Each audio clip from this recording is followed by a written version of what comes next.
Hello everyone, it's Tesharra Alexander, your trusted realtor, and on today's episode of Talks with Tesharra, we're going to talk about a very important number, and that is your interest rate. So when you purchase a home, you have to apply with the lender in order to get your mortgage, right? So they'll pull your credit, they'll look at your debt to income ratio. There are several numbers that they look at to see what your interest rate should be. Now, when the pandemic hit, interest rates were at an all-time low. There, I had one client that had a 1.2.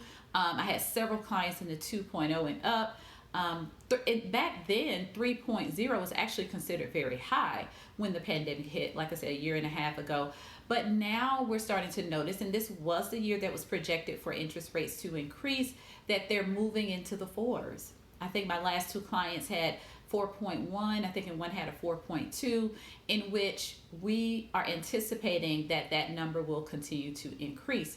So you might be asking, where is now the time to buy, or what should I do? If interest rates if that's important to you, getting a low interest rate, then you might want to jump in now because it is projected to become a little bit higher. High interest rates years ago, I'll say 10, 15 years ago, it was a 5.0. I think the last home we bought, we got a 5.0, and it was like nothing. That was just typical, or so we thought. And so when they hit 1.0 and 2.5 and things like that, everyone just jumped into the market. So that's why we had this influx of buyers, because people were able to get a low interest rate and actually compete at a higher price point of house.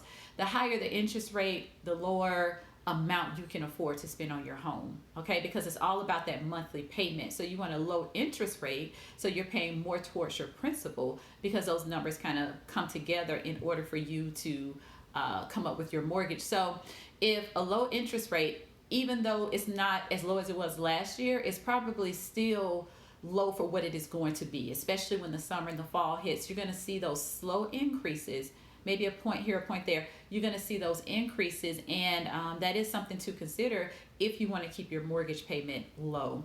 Another thing, or main thing, that really impacts your interest rate is your credit score. That does matter. So I'm going to do another video to talk about credit repair and how important that is to you getting the best interest rates.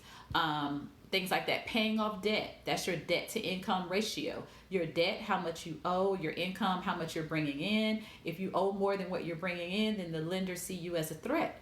And so they're going to increase that interest rate because they don't believe that you're a safe person to lend money to. So you want to say, hey, I'm responsible with my bills. I pay them on time. I don't have much debt. So start working on those things as you wait to either jump back into the market, or if you're in the market and it's not really working for you, these are some things that you can focus on. But guys, watch those interest rates. Call your favorite lender, your local lender, and just say, hey, what are the current interest rates now?